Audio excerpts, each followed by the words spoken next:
Rolling on commercial-free on this Tuesday night, IRS whistleblowers Gary Shapley and Democrat Joseph Ziegler right there on camera.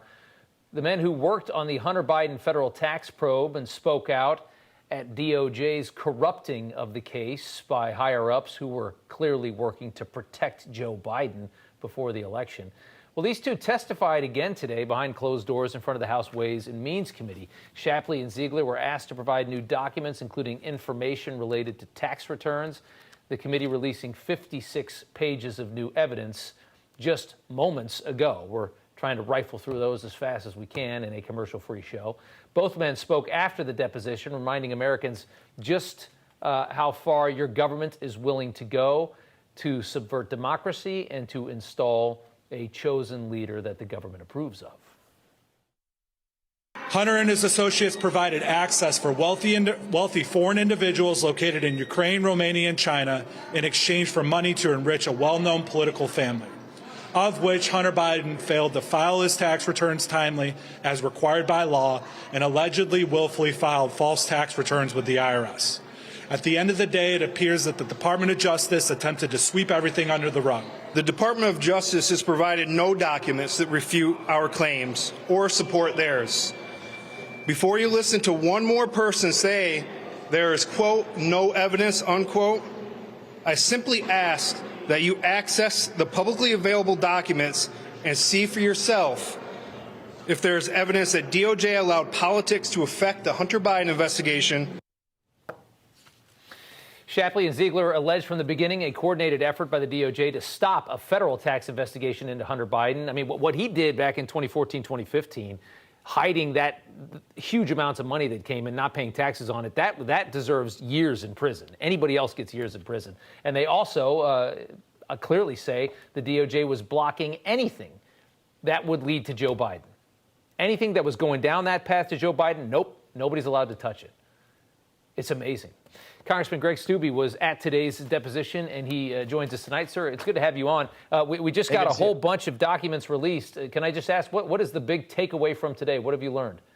Well, there's so many different takeaways, and one of them you just hit on, where the DOJ was specifically stonewalling and not allowing these investigators to do their investigation. One of the things that came out today that I thought was kind of interesting is, you remember Tony Bobulinski, who spoke to Tucker Carlson on TV about the Hunter Biden business dealings and how Joe Biden was involved in that and got his 10%. Yep. Well, these two investigators wanted to talk to him, and the DOJ shut them down and wouldn't allow them to have any conversations with Tony Bobulinski. So from search warrants to tipping off Hunter's lawyers before they executed search warrants, to not allowing these investigators to go down the path that they needed to go down to show that Joe Biden was getting his 10% and was part of this deal. They were completely stonewalled by the DOJ. That's just a piece of what we learned today.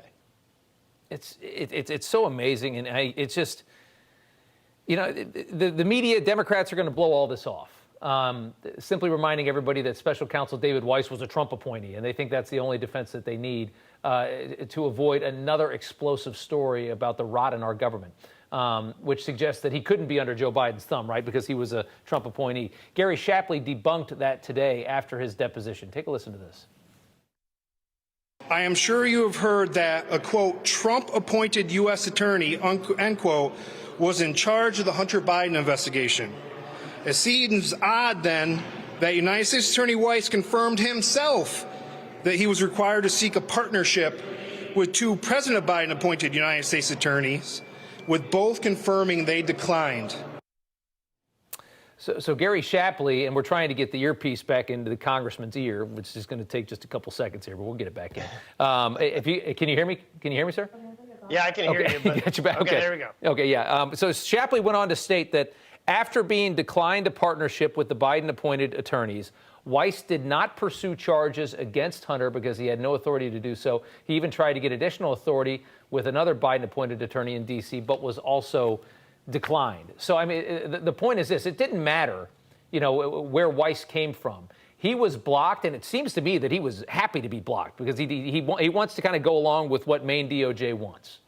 Yeah, of course, because he didn't want to be the one that would have to bring all these charges against the president's son. So it was a nice thing for him to set up that the DOJ was telling him, oh, no, you can't do that. You don't have that authority. And the whistleblowers testified today that there were charges in California that should have been brought against Hunter Biden, but weren't brought because Weiss didn't have the authority. There were charges in D.C. that should have been brought that weren't brought because Weiss didn't have the authority. And there's a ton of evidence. I would encourage any of your people watching to look at a press release that we're going to send out, look at what the Ways and Means Committee sent out. There were 327 different emails from fictitious email addresses that Joe Biden sent while he was vice president to Hunter Biden and Hunter Biden's associates related to all of these issues. So to say that he had no knowledge of Hunter's business dealings is a complete and outright lie, and was using ambiguous and fictitious email addresses to communicate with the individuals who were running Biden's